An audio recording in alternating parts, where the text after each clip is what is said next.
So Pro Football Focus always loves to just stir that pot, right? And they're amongst Vikings fans, they're always known for their hatred of Xavier Rhodes, even when Xavier Rhodes was good. Their love of Anthony Harris and Harrison Smith, which is astute, but also the proliferation of the concept that running backs don't really matter, or running backs are like whatever. Yeah. So they promulgated that yesterday by PFF tweeted this out. Like Kirk Cousins, most valuable Vikings player of the past decade per PFF WAR.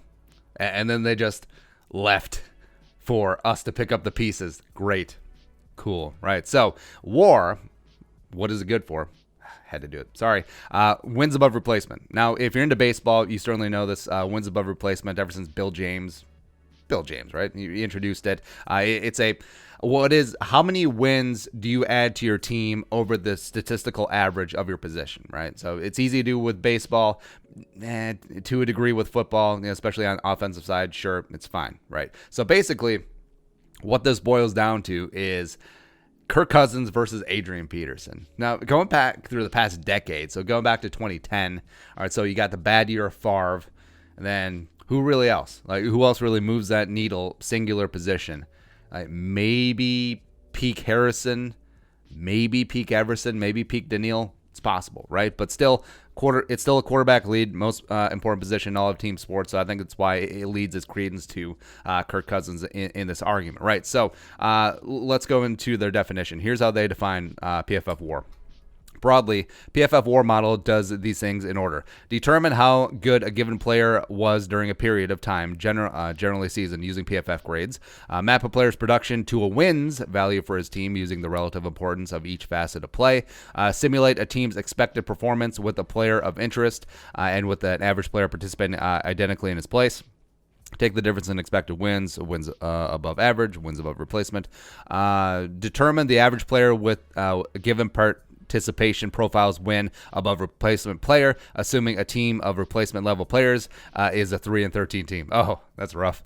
And add the terms in the last two calculations to get the PFF WAR. So, ironically, even though I'm Asian, not really a math guy, but you do get the general gist of what's going on here. So, why not Adrian? Well, first off, they said of the past decade, so 2010, 2011-ish to, present day, but for Adrian, 2016 on the Vikings. So, yes, you obviously have that 2012 MVP season where he drugged the Vikings to the playoffs on his back and just like, but no 2007, 2009 seasons where he was just absolutely amazing. He led the league in rushing 2008. He led the league in rushing touchdown 2009. So, yeah, peak Adrian was there besides 2012, right? Also, he missed most of 2016, all but 3 games with injury. He missed all of 2014 except for 1 game because of reasons.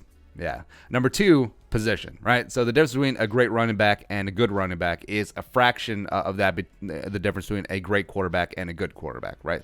Quarterback, still the most important position in all of team sports, obviously the most important position in the NFL. PFF notoriously hates a strong word, but devalues the running back position, sure. And in 2012, so they did a calculation of all the previous MVPs and what their WAR would be.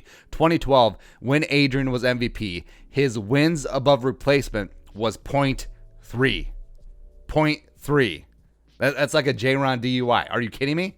And also, LaDainian Tomlinson, when he was MVP as well, just very minuscule too, right? So I don't necessarily agree that if you take like the average, the prime meridian running back in 2012, plop him onto the Vikings, and then they're 0.3 wins worse. I don't know about that. Yeah, I really do not know all about that. But also 2017, the Vikings, their first year without Adrian Peterson, the Vikings went 13-3 and went to the NFC title game with Jerick McKinnon and Matt Asiata. And, no, that wasn't it, was it? No, that was Dalvin.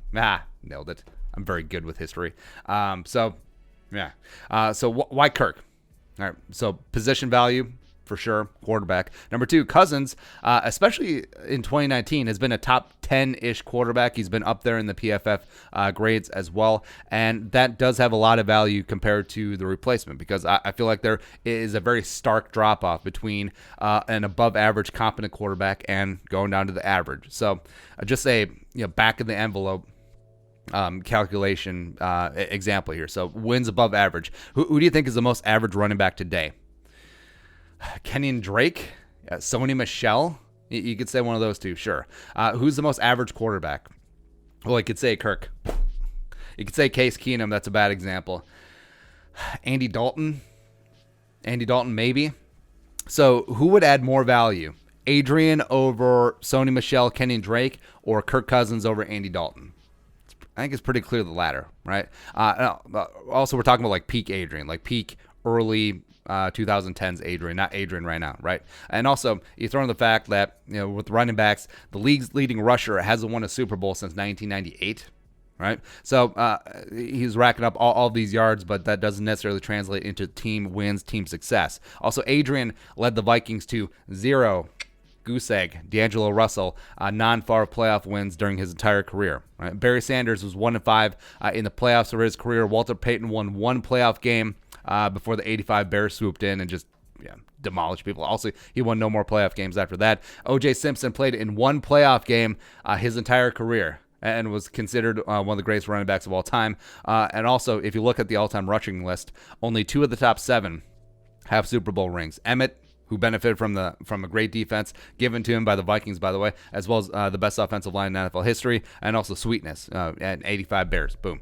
Compare that to 7 of the top 10 all-time passing leaders have rings. So it's, yeah.